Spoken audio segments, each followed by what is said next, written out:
Naranasan mo na bang mapagtaksilan ng isang taong akala mo ay panghabang buhay ng sayo? Akala mo meron na kayong happily ever after. Pero ang ending, pinagtaksilan ka, niloko. Ano ang gagawin mo?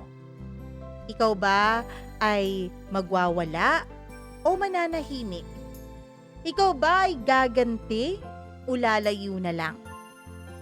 Isang kakaibang kuwento ang maririnig natin sa araw na ito tungkol sa isang babaeng pinagtaksilan ng sobra ng isang taong inakala niya ay mag-aalaga at magmamahal sa kanya.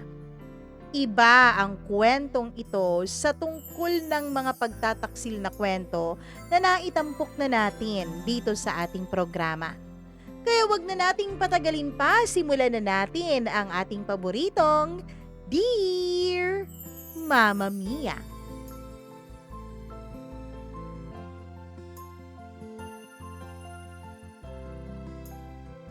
Maraming pagtataksil na nangyayari dito sa ating mundo. May mga pagtataksil na inasahan na natin. Pero meron din namang pagtataksil na hindi natin kailanman inisip na mangyayari sa atin. Kaya lang, minsan, ang sakit na dulot ng pagtataksil na yon ay nakakapagpabago kahit sa pinakamabait na tao. Dear Mama Mia, ako po si Eliza.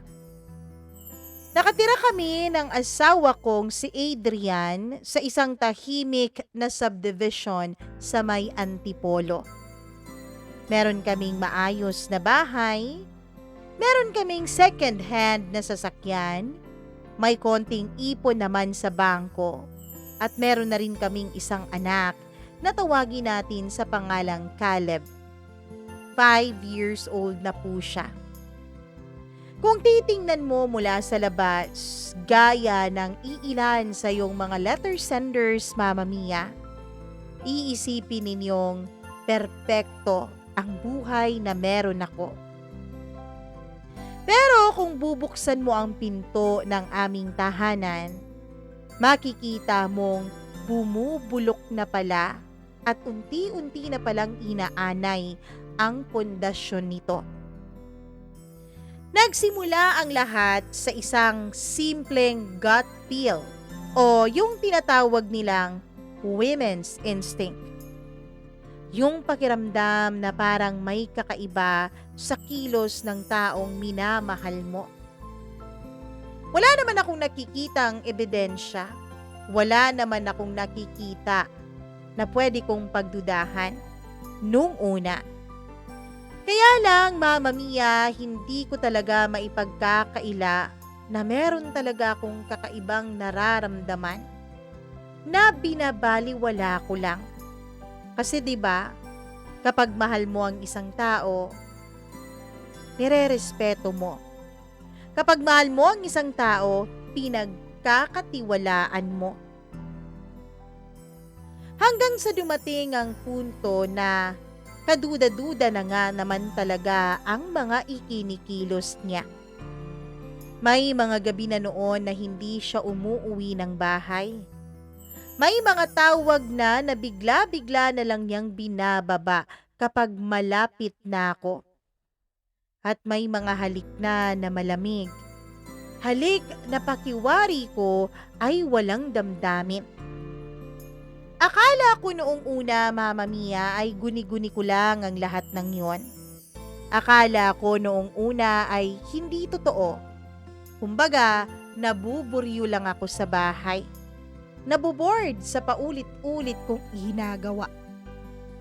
Paglalaba, pagluluto ng pagkain, paglilinis ng bahay, pag-aalaga ng aming anak at paghahanda syempre ng kanyang mga babaunin at susuotin sa opisina. Doon lang umiikot ang mundo ko, Mama Mia. Kaya naman sinabi ko sa sarili ko na Siguro nga nabuburyo lang talaga ako. Hanggang isang gabi, habang natutulog siya ng mahimbing sa aming kama, ay tinukso ako ng demonyong bumubulong-bulong sa aking tenga. Tignan mo ang cellphone niya. Yan ang paulit-ulit na tukso noon sa tenga ko. Mama Mia, hindi naman kami nagtitinginan ng cellphone at hindi rin naman kami nagtatago.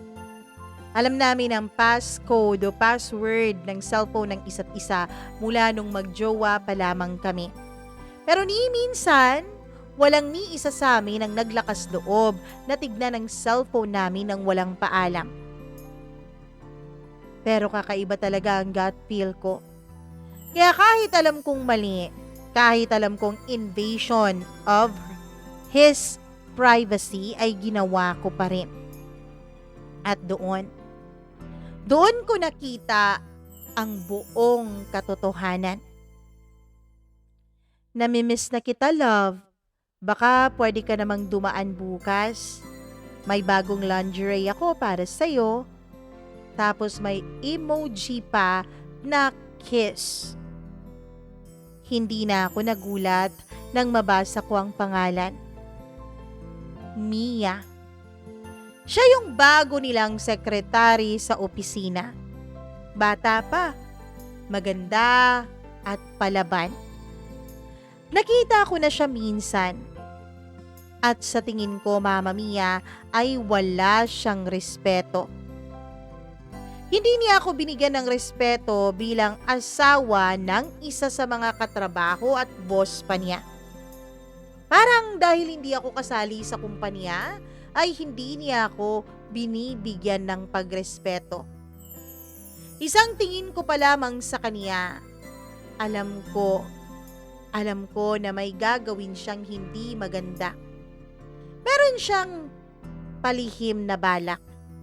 Hindi ko naman nakalain, Mama Mia, na ang nararamdaman ko palang itim na balak niya ay sa asawa ko pala. Pinagmasdan ko si Adrian habang mahimbing na mahimbing pa rin na natutulog.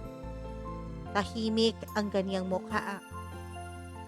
Na para bang isang inosenteng bata.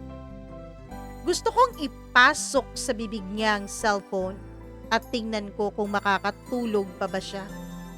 Gusto kong isampal at ihampas sa mukha niya ang cellphone na yun. Pero nagpigil ako, Mama Mia. Galit na galit ako. Nanginginig ang mga daliri ko sa sobrang galit. Halos hindi ako noon makahinga ng matiwasay. Ilang beses kong hinabol ang hininga ko dahil pakiramdam ko ay mamamatay ako anumang oras. Hindi ko alam kung naranasan yun ang pakiramdam na yun. Yung para ba kayong namamatay at hindi makahinga sa sobrang galit at sakit na sabay niyong nararamdaman. Gusto ko siyang sakalin. Gusto kong kumuha ng matulis na bagay at itarak yun sa kanyang leeg. Ganun ako kagalit, Mama Mia. Ni hindi ko inakala na may isip ko ang ganong klaseng kasamaan. Pinalaki kasi ako ng mga magulang ko na mahinhin.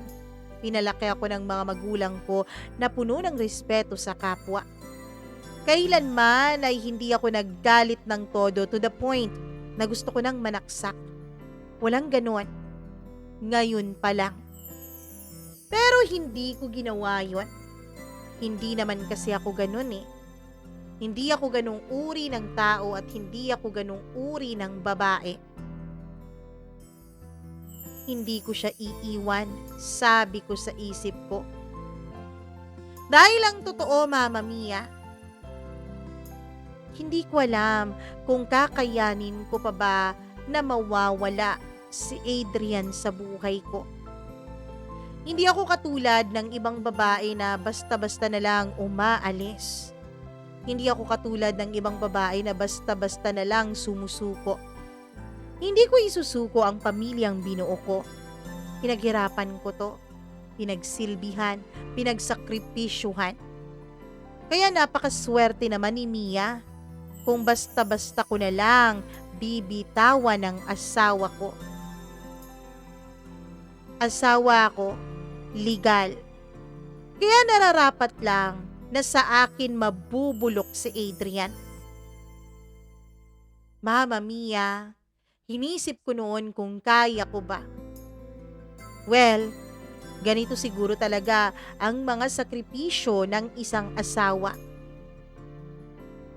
Kahit hindi ako nakatulog, kinabukasan ay bumangon pa rin ako ng maaga. Nagluto pa rin ako ng almusal. Naghahain na ako noon, longganisa, itlog, at mainit na kape. Mga paborito ng huwaran kong asawa. Umiti ako sa kanya na para bang wala akong nabasa kagabi. Na para bang wala akong nalaman. Good morning, love. Bati ko sa kanya. Ngumiti rin naman siya sa akin na akala mo ay mapagmahal talagang asawa. Uy, special ang almusal ah. May okasyon ba, love? Wala lang. Gusto lang kitang mapasaya bago ka pumasok sa trabaho mo. Magana siyang kumain. Pinagmamasdan ko siya habang kumakain. Habang ninunguya niya ang longganisang may asim ng pagkukunwari. Ang hindi niya alam, Mama Mia, ang hindi niya alam, habang kinakain niya yung luto ko, ang kalooban ko ay nagngingit-ngit sa galit dahil nakikita ko ang mukha ng kanyang kabit sa kanyang pagmumukha. Nakikita ko paano kaya kung silang sabay na kumakain. Sinusubuan kaya siya ni Adrian o baka naman siyang sumusubo kay Adrian? Baka naman kumakandong pa siya habang kumakain sila ng asawa ko. Pero hindi ko pinahalata sa mukha ko ang asim at pait na nararamdaman ko. Humingiti pa rin ako sa tuwing tinitignan niya ako. Tumatawa ako sa mga sinasabi niyang jokes. Nagkukunwari akong interesado sa mga kwento niya. Nagpakabait at nagpakamabutihing asawa ko. Mabuti na akong asawa dati, alam ko, Mama Mia. Mas pinag-igihan ko pa mula nung malaman ko ang tungkol sa kabit niya. At pagkatapos noon, araw-araw ko siyang pinakain ng masasarap. Hindi yun lason, Mama Mia, ha? Kundi gusto kong mag-guilty siya. Gusto kong makita niya na mahal ko siya. Gusto kong malaman niya na ginagawa ko ang lahat para sa kanya. Na nagsasakripisyo ako. Nagpakamabubuting asawa ko. Baka sakali na makita niya ang kabutihan ko. Baka sakali na makita niya ang kaibahan ko dun sa babae niya. Mama Mia, nag-umpisa ako ng laro. Tuwing gabi, magtatabi kami sa kama. Sasandal ako sa kanya, hahalikan ko siya sa leeg, tapos bubulong ako sa tenga niya. Alam mo ba kung gaano kita kamahal, love? Tatango siya, pero tahimik. Hindi sumasagot. Alam mo bang, kaya kong tanggapin at patawarin ang lahat o kahit na ano pa man na magiging kasalanan mo. Maliban lang sa pagtataksil. Mama Mia, nararamdaman kong parang gumalaw ang panga niya. Nararamdaman kong gumalaw ang katawan niya sa tuwing sinasabi ko ang salitang pagtataksil. Pero hindi siya nagsasalita. Hindi rin naman siya umaamin. Hindi ko alam kung inaamin ko na ba sa kanya na may alam na ako o sinusubok ko lang siya. Kaya lalo siyang nababalisa. Gabi-gabi, yun ang laro namin. Minsan, Mama Mia, kapag dumadating siya, Pinapakain ko muna siya ng hapunan.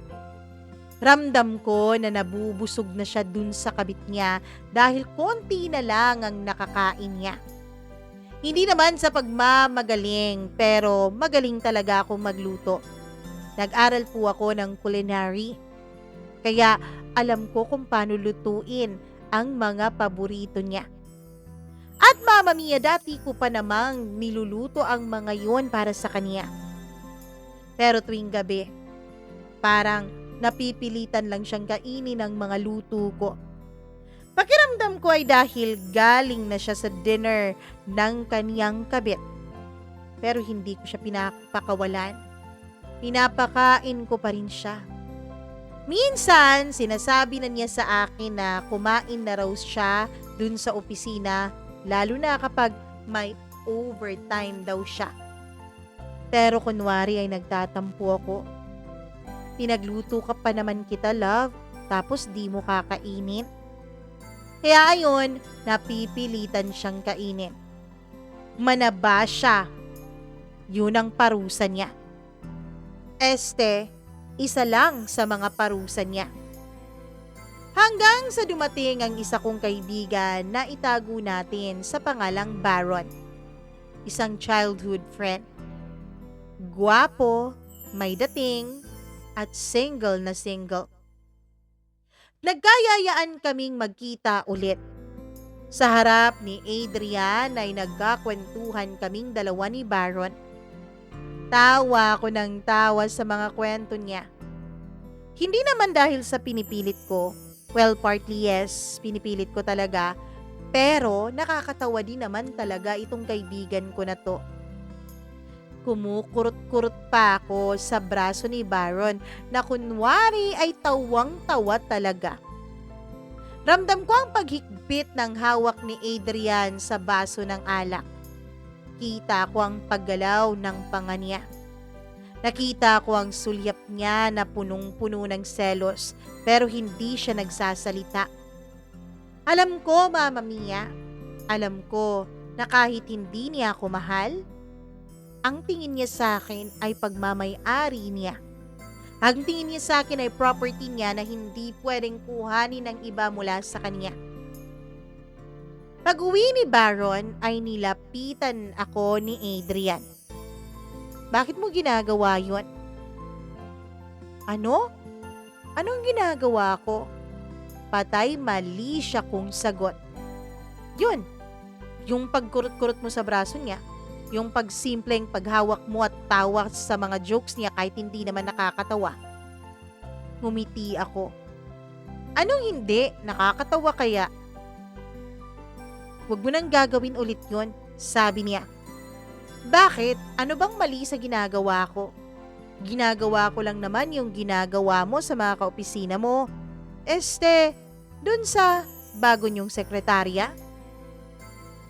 Nanahimik siya, Mama Mia. Ramdam kong alam na niya. Na alam ko. Pero hindi siya nagtanong. Siguro natatakot siya kung ano man ang magiging sagot ko. Nung nanahimik na siya ay ngumiti na lang ako at pumasok na sa loob ng bahay. Oo, mula nung malaman ko ang tungkol sa pagkakaroon niya ng kabit, hindi ko siya sinigawan, ni hindi ko siya pinalayas, at hindi ko rin siya pinaratangan. Binabalik ko lang sa kanya ang ginagawa niya sa akin. Siyempre, habang patuloy ko pa rin siyang inaalagaan na kunwari ay isa akong mabuting may bahay na mahal siya. Tumuloy ako sa normal naming buhay, Mama Mia. Tumuloy ako sa buhay na akala niya ay buhay pa naming pamilya at mag-asawa. Pero mas maayos na Eliza. Mas mapag-ayos sa katawan, mas mapagmahal, mas maalaga. At doon siya nasisiraan ng ulo. Love, okay ka lang ba? Tanong niya sa akin isang araw nung nagluto ako ng pagkarami-rami At syempre, nag-set up pa ako ng espesyal na dinner table para sa aming dalawa. Kahit na wala namang okasyon. Hindi niya birthday, hindi ko rin birthday, hindi namin anniversary. At wala talagang kung ano-anong okasyon yon. Oo naman, sabay halik ko sa pisngi niya. Sige na, upo ka na, kain na tayo. Teka, bakit mo nga pala naitanong? Hindi siya makasagot. Ang hindi niya alam ay may paparating na parusa para sa kanya. Ang hindi niya alam ay may paparating na paghuhusga para sa kanya. Kaya naman araw-araw, Mama Mia, para ko siyang pinapahirapan ng sarili niyang konsensya. Kill them with kindness, ika nga nila. Well, hindi ko naman ina-advise ito para sa lahat dahil alam ko naman na magkakaiba ang ating mga asawa. Alam ko lang kasi at kilala ko lang kasi talaga si Adrian. Alam kong mas lalo siyang mababagabag kapag konsensya na niya ang tinitira ko. Hindi ko pa rin sinabi sa kanya ang tungkol sa nalaman ko. Hindi ako nagpasabog ng drama. Hindi ko pa rin siya kinokompronta. Pero sa bawat galaw niya, Mama Mia, nararamdaman ko na nag-iingat siya. Nararamdaman ko na parang may panginginig sa katawan niya. At mula nga noon, ay mas inagahan na niyang pag-uwi. Hindi na panay ang overtime niya. Para siyang batang nahuli, pero piniling huwag pagalitan. Pinili ng nanay na hindi siya kumprontahin. Parang alam na niya ang kasalanan niya, pero walang parusa na nakaratay para sa kanya. Kaya naman araw-araw, yung presensya, pag-aalaga at pagmamahal ko ang pinapahabol ko sa kanya. Isang Lunes ng gabi, napansin ko siyang nanonood lang ng TV pero paulit-ulit ang pagtingin niya sa kanyang cellphone. Malamang naghihintay ito ng mensahe mula sa dakila niyang kabit. O baka naman nag-aalalang may tumawag habang nandyan ako sa malapit. Lumapit ako sa kanya, umupo ako sa tabi niya at inakbayan ko siya. Nararamdaman ko na parang nanlalambot ang katawan niya. Pero ang tibok ng puso niya, ramdam ko sa balat ko. Ganon kalakas. Love, sabi ko sabay dampi ng labi ko sa tenga niya. Kung sakaling may ginawa kang mali, sa tingin mo ba, deserve mong patawarin kita? Naguguluhan ang mukha niya pero tahimik siya, Mama Mia. Sa tingin mo ba, deserve mong makasama pa rin ang taong mahal mo o nagmamahal sa'yo kahit na sinaktan mo siya ng todo? Napatingin siya sa akin. May halong takot ang kaniyang mukha. May halong guilt. Ngumiti lang ako. Ano lang, love? Kasi yung pinapanood kong teleserye, ganun eh. Hindi ko alam kung mangyari sa atin yon, kung mapapatawad ba kita. Pagkatapos noon ay tumayo ako at tumalikod. Hindi ko kailangan ng sagot niya. Ang gusto ko lang naman ay mag-alala siya ng todo. Kaya naman ang katahimikan na namamagitan sa amin noon ay parang mas malakas pa kesa sa sampal ko. Wala akong sinabing pangalan, ni hindi ko sinabi na may alam ako. Pero unti-unti siyang nag-iba. Tuwing lalabas siya, Mama Mia, maaga na siyang umuuwi. Tuwing hawak siya ng cellphone niya, lumalayo siya. At tuwing titingin ako sa kanya, parang binabalikan niya lahat ng mga kasalanan niya. Nagbago rin ang pakikitungo ko sa kanya, pero hindi sa paraang kaniyang inaasahan. Mas maalaga ako. Hinahanda ko na ang damit niya sa umaga. Pinapapasok ko siyang may madiin na halik sa kanyang labi. Tapos kinakamusto ko siya araw-araw. Pero sa pagitan ng mga yon, ay may mga tanong akong isinisingit sa tamang timing. Love, may mga babae pa rin bang hindi kontento kahit taken na ang lalaki kinukuha pa rin nila? Sa tingin mo ba kaya pa rin maging tapat ng taong minsang matukso o natuksong nangaliwa? Paano kung isang araw ang taong akala mong mahina siya pala yung pinakamalupit mong kalaban? Yun ang iilan sa mga tanong na alam kong nakakapagpabagabag sa kanya. Hindi ko na kailangang sumigaw.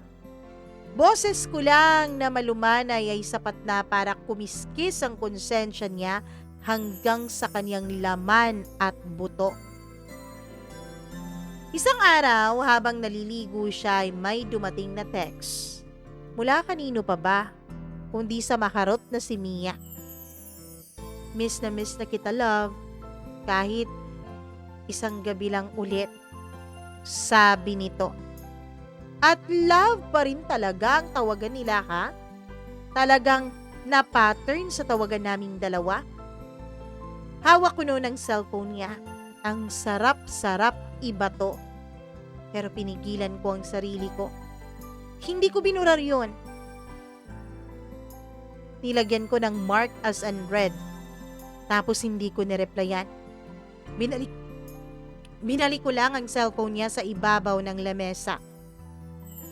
Paglabas niya ay nakita niya yung screen. Nakatingin siya sa akin. Pero ako, kalmado lang sa labas kahit sa loob ko ay kumukulo na ang dugo ko.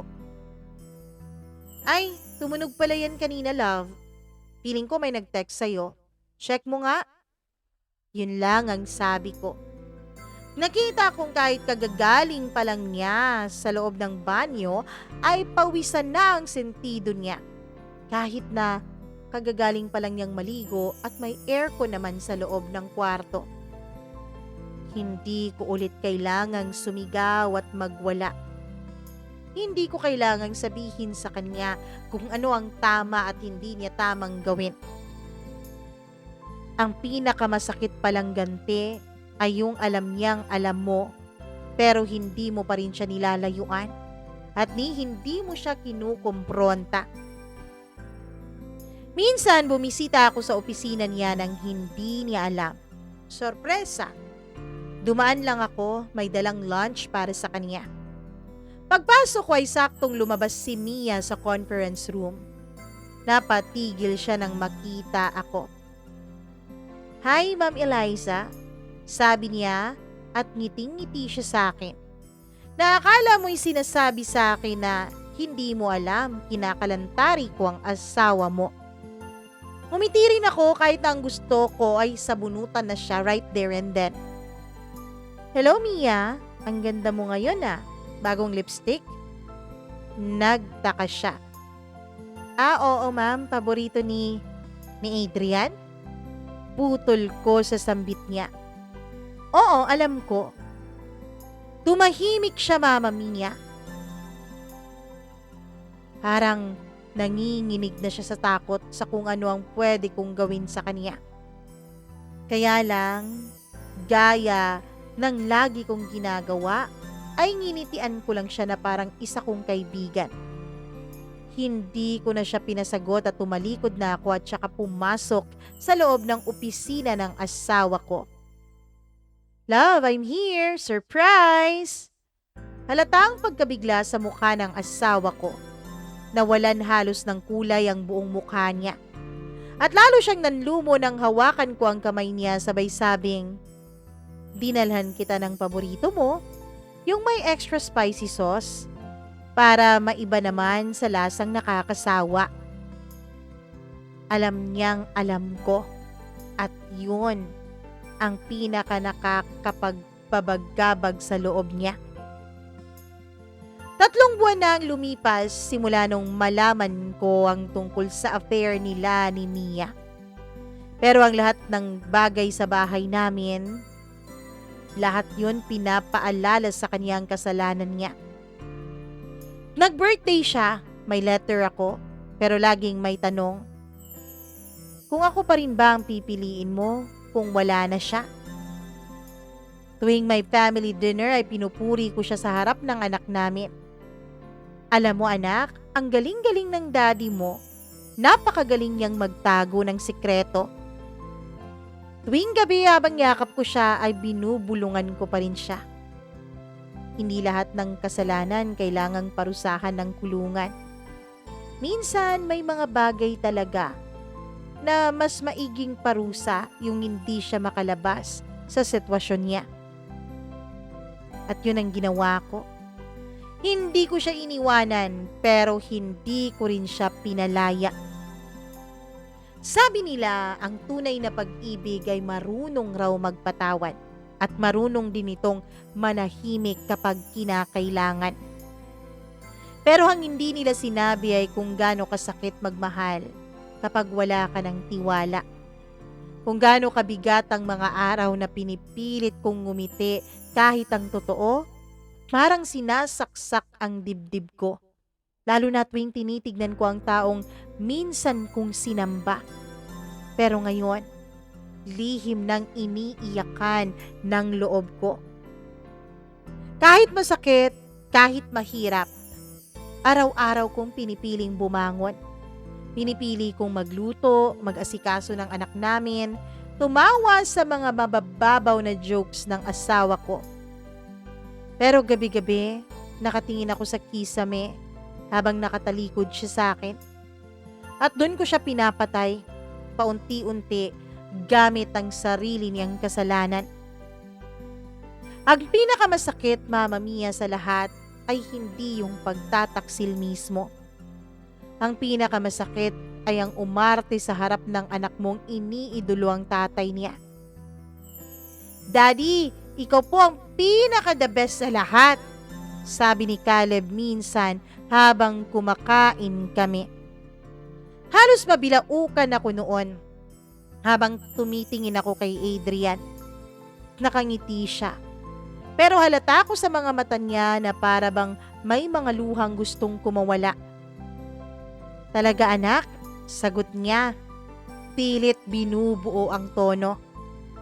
Opo, kasi lagi niyo po kaming ginagawa ng pancake ni Mommy tuwing Sunday. Napangiti ako. Oo nga love, ang galing-galing mong magtago ng recipe kasi hindi ko makuha-kuha eh. Napatingin siya sa akin. Lumingon naman ako sa anak ko at hinaplos ang ulo nito.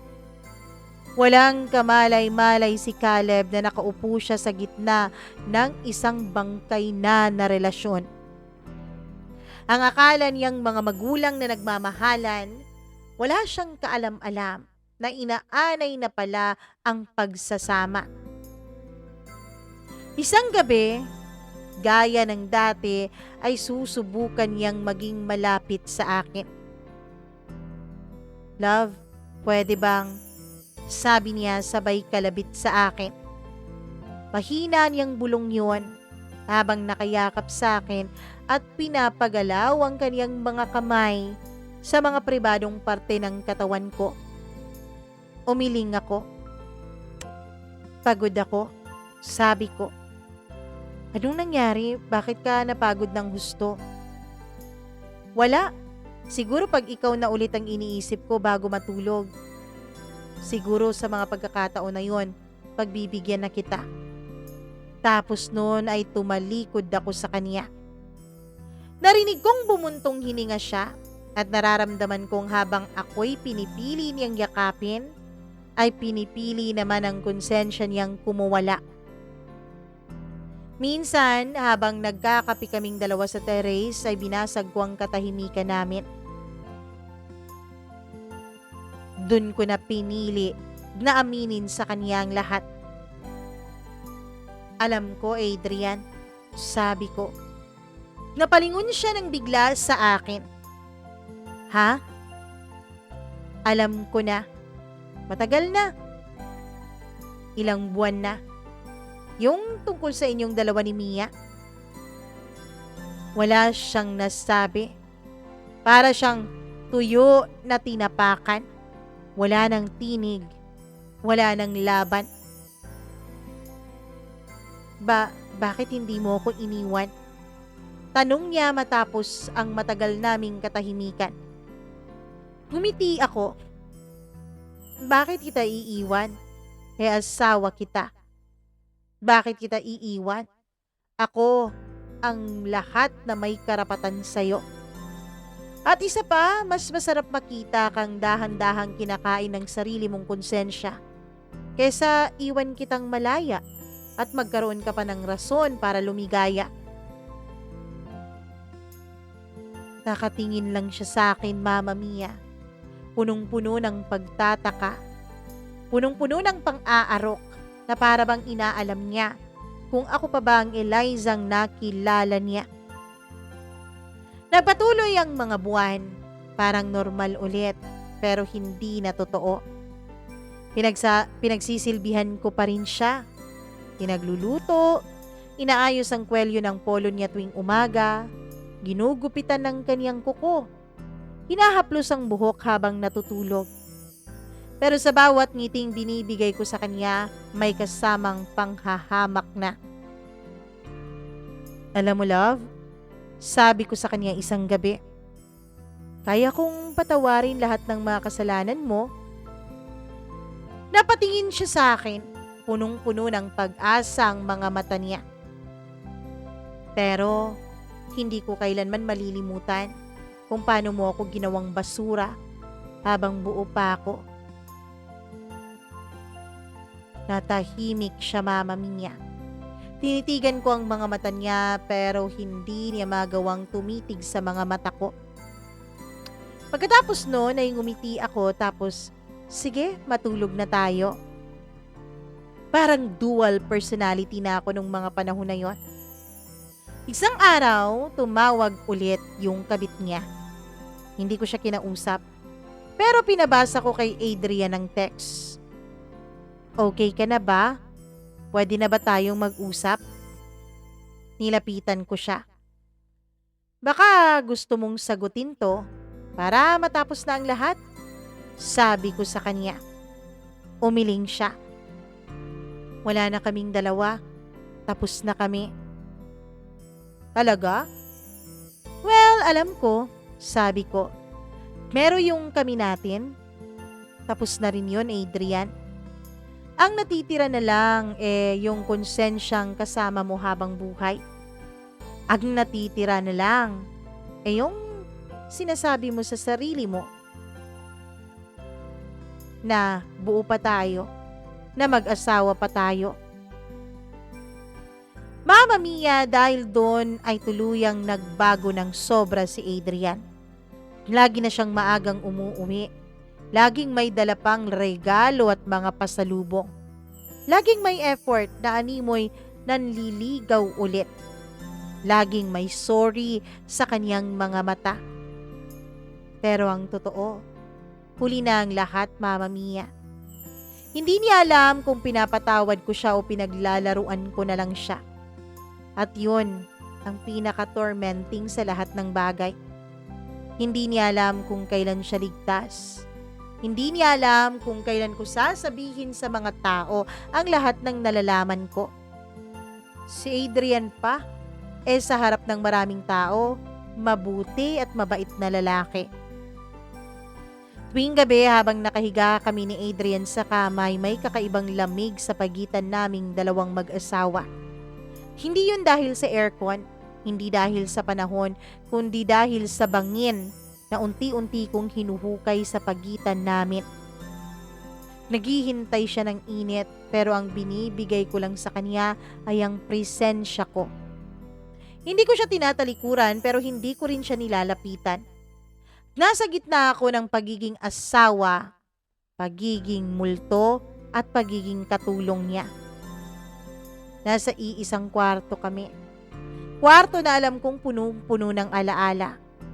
Kwartong walang hangin kasi kahit anong hingan niya, hindi niya mapawi ang bigat ng kasalanan niya sa akin.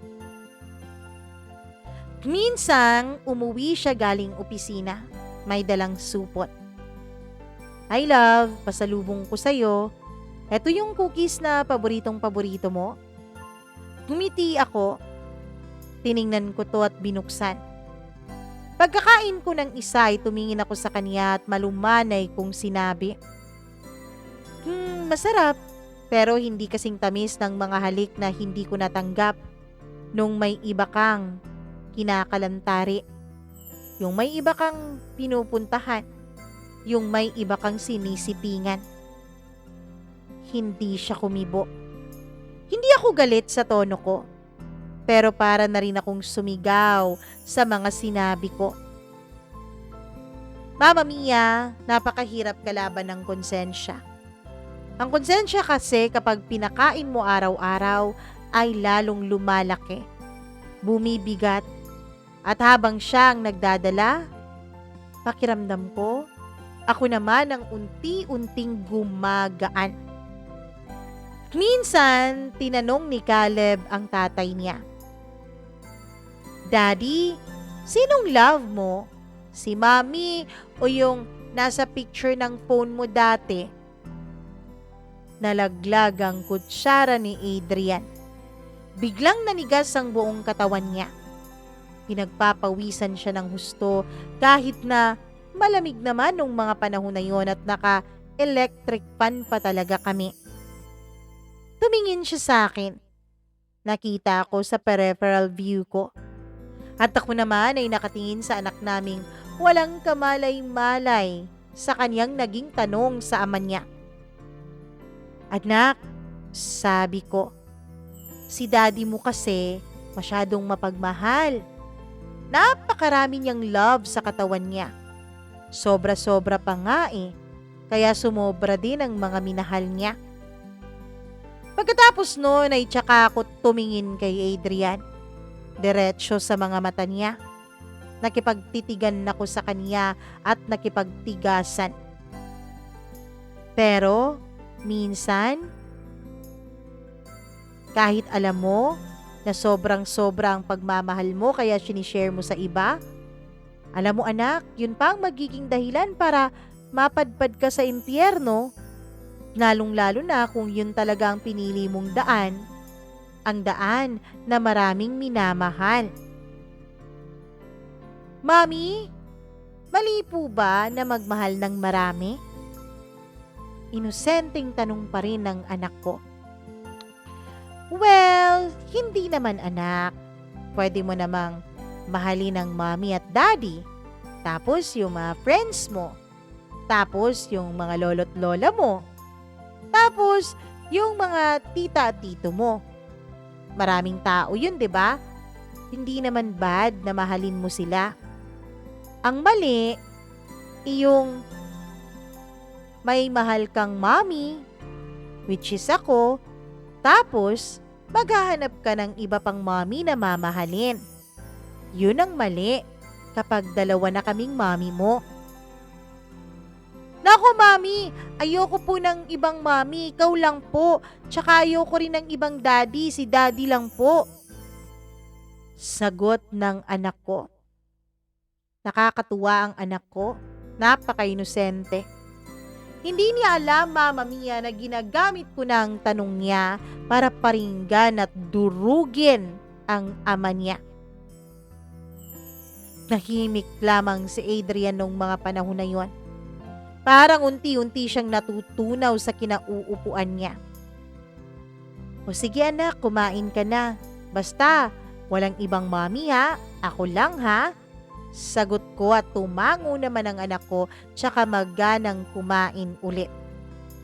Tiningnan ko si Adrian na namumutla na sa gilid.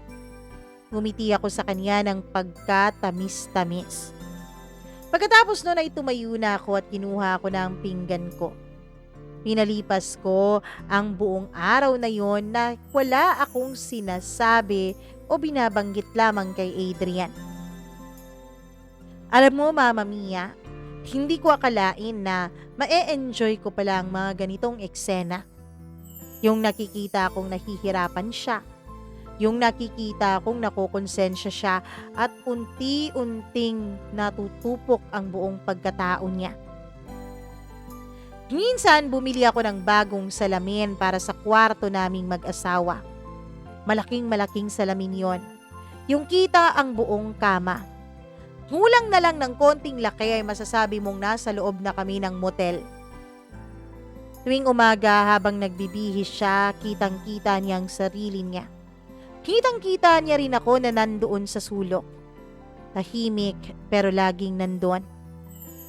Isang araw, nahuli kong nakatingin siya sa sarili niya sa salamin. Akala siguro niya ay wala ako. Pero bigla akong nagtanong, "Anong nakikita mo?" Nagulat siya. "Ha? Sa salamin, anong nakikita mo? Isang lalaki bang masaya o isang lalaking tinalikuran ng sarili niyang dangal?" Hindi siya sumagot. Tumalikod siya sa akin pero kahit talikuran niya ako, hinding-hindi niya matatakasan ng sarili niya. Hanggang sa dumating ang ika-10 anniversary namin bilang mag-asawa. Nagplano siya ng dinner, may pa-wine, pabulaklak at may pa-sweet music pa. Umupo ako sa harap niya, tahimik, habang matagal ko siyang tinititigan. "Bakit ka tahimik?" tanong niya. Ngumiti ako. "Alam mo bang hindi ko hinanda ang cake na nakagawian natin?" Hindi siya nagsalita. "Alam mo ba kung bakit hindi ko hinanda ang paborito mong cake na lagi kong hinahanda tuwing anniversary nating dalawa?" Napakunot ang noo niya. "Kasi ayokong ipagdiwang ang taon. Ang taon na kung kailan pinagkatiwalaan kita. Ang araw na binigay ko sa iyo ng buong buo ang tiwala ko na akala ko hinding-hindi mo babasagin. Ayokong ipagdiwang yon. Kasi yun ang araw na kinulong ko ang sarili ko sa isang lalaking babastusin lang palang tiwala at pagmamahal ko." Tahimik siya, Mama Mia. Kumain ako, hindi ako umalis doon. Uminom ako ng wine. Tinanggap ko yung bulaklak niya. Tahimik ang gabi pero alam kong sa loob niya, alam kong sumisigaw ang lahat. Alam kong nagmamakaawa na siya sa loob niya na kung pwede ay pakawalan ko na siya. Pero sinabi ko sa kanya, Mama Mia, kung pipiliin niyang umalis, ay malaya siyang gawin yon. Pero wag na wag niya akong sisisihin sa pwede kong gawin. Hanggang sa dumating ang punto na lumuhod siya sa harap ko. "Eliza, please. Please, hirap na ako. Tapos na yun. Oo, nagkamali ako, aaminin ko. Hindi ko alam kung paano ko babawiin ang sakit na naibigay ko sa'yo. Pero mahal na mahal kita, Eliza." Tiningnan ko siya. Malamig ang tingin na yun at wala ng pagmamahal. "Hindi mo kailangang bumawi, Adrian. Kasi hindi ko kailanman kinuha ang karapatang yun mula sa'yo. Hindi ko kailanman kinuha ang karapatan mong maging ikaw kahit na may ako at may Caleb na sa buhay mo." Tumingin siya, punong-puno ng pag-asa.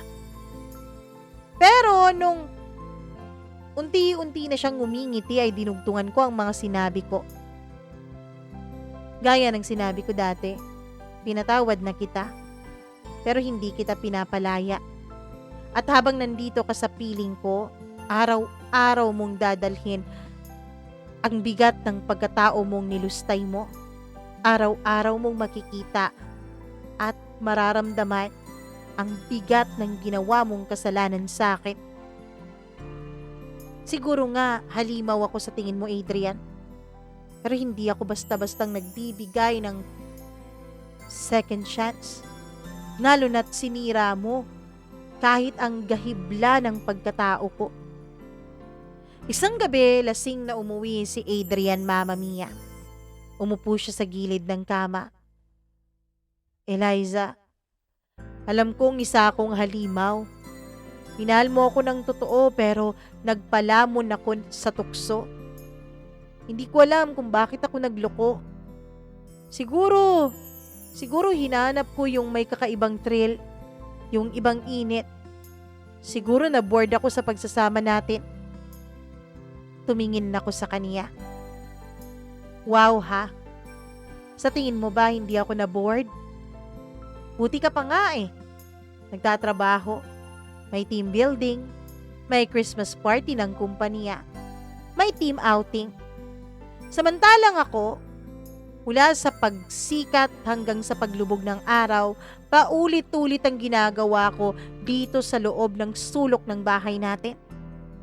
Tapos ikaw pang may ganang maboard? Sa totoo lang, hindi mo kailangan ng thrill, Adrian. Ang kailangan mo respeto. Unang-una sa sarili mo. Dahil kung talagang nirespeto mo ang sarili mo, hindi ka gagawa ng ganung kababoy na bagay. Napahagulgol siya. At sa gitna ng pag-iyak niya, dun ko napatunayan ng pinakamalupit na parusa pala talaga, Mama Mia, ay hindi yung sigaw.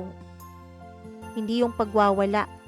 Hindi yung palayasin siya, kundi yung pananatili mo sa buhay ng taong sinaktan mo habang araw-araw na pinaparamdam sa'yong hindi ka nakarapat-dapat sa kanya. Nagising ako isang madaling araw. Nakita kong nakaupo sa gilid ng kama si Adrian. Tahimik at nakatingin sa kawalan. Akala niya tulog ako. Pero ramdam ko, hindi siya makatulog noon. Hindi dahil sa ingay, hindi dahil sa pagod, kundi dahil sa guilt na hindi mawala-wala sa puso niya. Tumayo ako at lumapit sa kanya. Pagod ka na ba? Tanong ko. Napalingon siya at pilit na ngumiti. Hindi naman.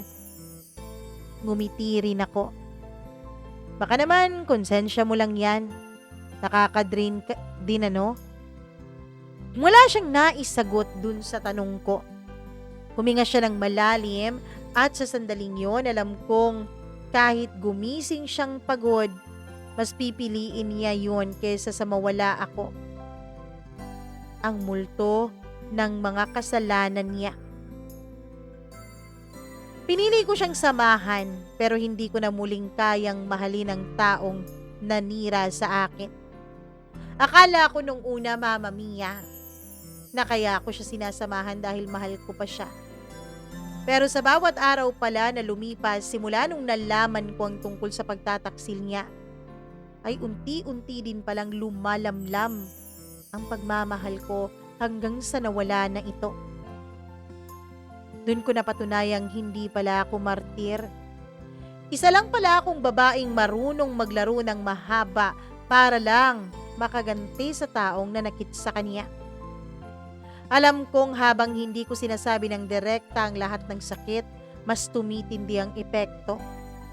Habang siya'y inaakalang ligtas na, mas natutulala siya sa kung anong parusang susunod. Bakit hindi mo na lang ako iwanan? Tanong niya minsan. Tumingin ako sa kanya, malamig ang titig ko. Para ano? Para lumigaya kayo ng kabit mo? Hindi kita iniiwan, Adrian. Hindi dahil mahal pa kita, kundi dahil hindi mo deserve ng kalayaan. Deserve mo ang bawat araw na kasama ako habang alam mong hindi mo ako kayang hawakan tulad ng dati. Ang mga tao sa paligid namin, mga kaibigan, pamilya, walang kaalam-alam, Mama Mia. Tuwing reunion, sweet kami sa harap nila. Hawak kamay, nagtatawanan, magkatabi sa mga selfie at groupie. Pero kapag wala na sila at hindi na nakatingin sa amin, tahimik ulit ang mundo namin at may namamagitan sa aming espasyo. Isang araw na sinadyang gawing ilusyon. Para sa iba, perpekto. Pero sa totoo, para kaming magkasama sa isang selda. Ako ang bantay habang siya naman yung preso. At ang tanikala ay binubuo ng pangako, kasalanan at hindi matapos-tapos na pagbabayad nito. Minsan sinabi niya sa akin, Eliza, babawi ako. Pangako. Gagawin ko lahat para maramdaman mong mahalaga ka ulit. Para mahalin mo ulit ako. Hinawakan ko ang kamay niya, mahigpit. Adrian, sa lahat ng mga ginawa mo sa akin, isa lang ang napatunayan ko. Mahalaga ako. Lagi akong mahalaga. Ang tanong, ikaw ba? Ikaw pa ba ang mahalaga sa akin ngayon? Pagkatapos noon ay binitawan ko siya at ngumiti ako ng malamig. Hindi na siya muli pang sumagot kasi alam niya, ang pagkawala ko ay hindi sa katawan kundi sa damdamin at sa isip. Mama Mia, lumipas pa ang ilan pang mga buwan. Hindi na kami nag-aaway at hindi rin kami naglalambingan. Kalmado ang lahat pero mas nakakapagod pala yun. Isang gabi sinubukan niya ulit akong halikan pero pinatigil ko siya. Wala na ba talaga? Tanong niya. Tumingin ako sa kanya. Matagal nang walang tayo, Adrian. Mula nung bastusin mo ang pagtitiwala ko. Ang meron na lang ay ikaw at ang kasalanan mong araw-araw mong pasan. Pagkatapos noon ay tumayo ako. Tinalikuran siya at pumunta ako ng banyo para mag-CR. Isang umaga nakita ko siyang nakaupo sa sala. Tulala. Alis na ako, love. Sabi ko. Saan ka pupunta? Sa buhay kung saan wala ka. Huwag kang mag-alala. Babalik din naman ako eh. Para ipaalala sa'yo kung gaano mo ako sinaktan at sinayang. Hindi ko na hinantay pa na sumagot siya at umalis na ako. Pumunta ako sa mga kaibigan ko, nakipagliwaliw, nag-swimming at kung ano-ano pa. Marami ang nagtatanong sa akin, lalo na yung iilan sa mga kaibigan kong sinamahan at sinabihan ko. Bakit mo pa siya kasama kung nasaktan at wala ka naman pala ng magpagmamahal sa kanya? Simple lang ang lagi kong sagot kasi hindi lahat ng hustisya ay may kasamang sampal o pagsigaw. Minsan ang katahimikan ang pinakamalalim na paghihiganti. At habang ako ay naririto, araw-araw kong ipapaalala sa kanya na hindi lahat ng iniwan ay lumisan para bigyan siya ng kalayaan.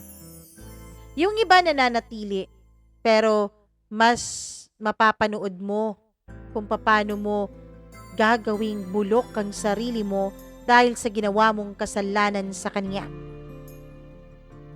Hindi ko alam, Mama Mia, hanggang sa puntong ito, kung kailan ko siya pakakawalan o kung kailan ko siya palalayain o kung kailan ko rin palalayain ang sarili ko.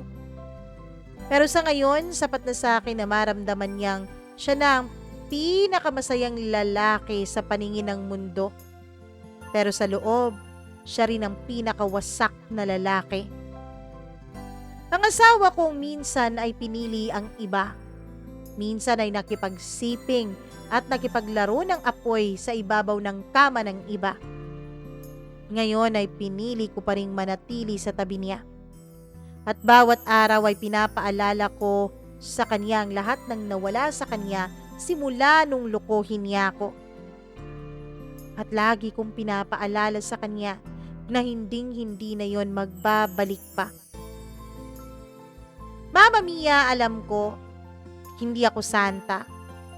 At sigurado din naman ako na hindi din ako isang demonyita. Isa lang akong babaeng nagmahal ng buo, pero niloko rin ng buo. At ngayon ay bumangon din para buong-buong iparamdam sa taong nanakit sa akin ang lahat ng sakit at galit na nasa puso ko. Pinili kong wag umalis, hindi dahil sa mahina ako, kundi dahil alam ko na hindi lahat ng sugat ay kailangang iwanan at hilumin.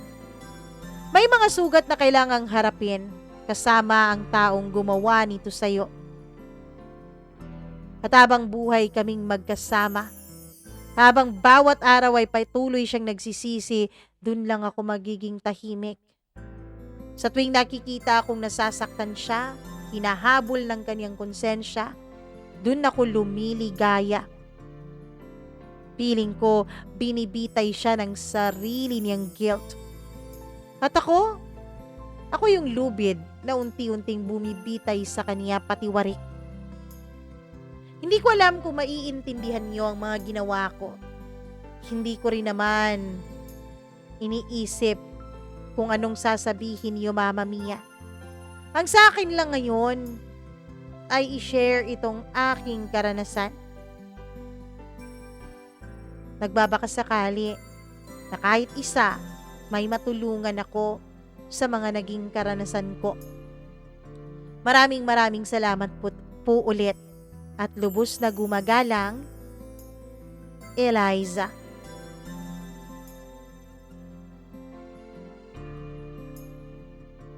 Grabe, ang tapang ni ate. Grabe si ate Eliza. Ang strong niya. Strong and independent woman. Ganun ko siya ilarawan. Grabe, Kayo ba, pipiliin nyo rin bang manatili para parusahan ng taong nanakit sa inyo? Lalo na kung legal wife ka, Parang nasa sayo talaga lahat ng karapatan. Hindi kita huhusgan, Eliza, pero pupurihin kita dahil sa tapang mo.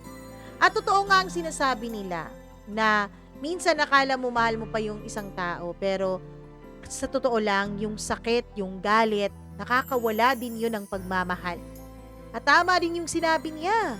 Bakit ang paningin ng iba ay nabubore sila sa kanilang mga marriage? Nabubore sila sa kanilang pagsasama at hindi man lang nila iniisip na yung kanilang asawa, yung kanilang partner, nabubore din pero hindi naman ginawa ang magloko.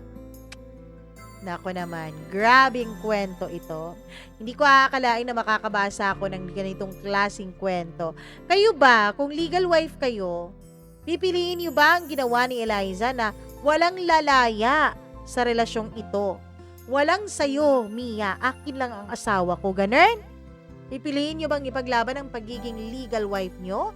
O mas pipiliin yung bumitaw? Tama din naman siya, kapag bumitaw ka, pwede silang lumigaya, Ewan ko.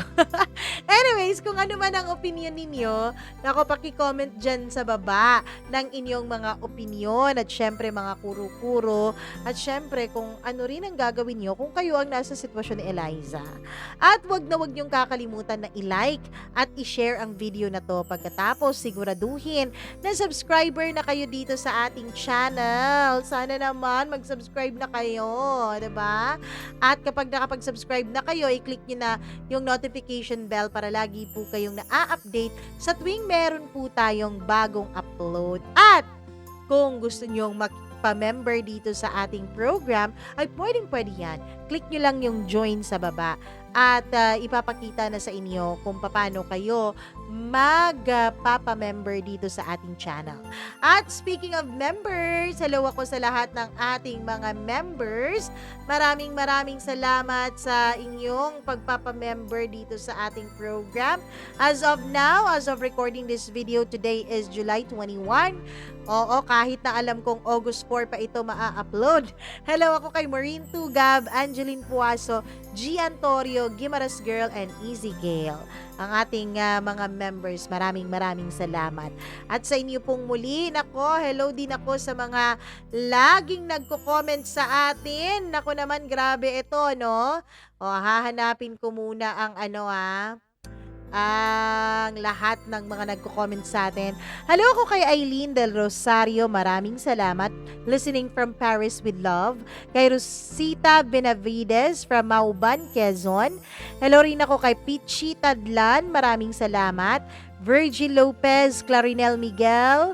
Hello rin ako kay Charlene Kibenko. Hello Charlene, listening from China ba to?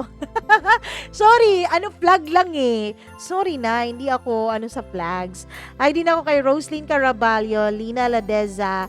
Maraming salamat din kay Rhea Jane. Hello rin kay Zaida Vidal, kay Christina Season, kay Grace Sarmiento, Minzy Bahinting, Ma'am Judith McGovern, and to her husband. Hello rin ako kay Shi Ramos or Shira Ramaro. Shira Amaro pala. Nako, mali. Shira Amaro. Maraming salamat. Judy Lipio. Maraming salamat din kay Angia Kagagtan. Maraming salamat. Hello rin ako kay Joyce Balite, kay Sir Reynaldo de Vera, kay Hilda Kudyamat. Maraming salamat. Kay Rocana Sabal, kay Ferdinand Benjamin. Maraming thank you. Christopher Santos, Amara Chanel Amaro. Hello rin ako kay Margie Flores, kay Olay SYT. Hello ako kay Joy Abenido, kay Gladys Bakbak, Manilyn Mandawe, Sonia Kasayuran. Hello sa iyo. Majet Aguada, tama po ba? At sa lahat ng nakikinig sa atin, sa mga hindi ko pa po na-mention at hindi ko pa po nababasa, baka sa susunod nating upload ay mabasa ko na ang mga pa-shoutout ninyo. Sa lahat ng merong sariling kwento dyan na nililihim, kinikimkim, naku, ilabas nyo na yan. Ilabas nyo na, baka maging masamang hangin pa yan. Mag-email lamang po kayo sa atin, mamamiyacdo0317@gmail.com. Ako pong muli ang inyong one and only Mama Mia. Hanggang sa susunod nating kwento, tulungan nyo nga pala ako na umabot ng 100,000 subscribers by the end of this year. Alam kong napaka-imposible, pero sige, tulungan nyo po ako, please. Bye-bye and maraming salamat. Ingat po kayo. Love you.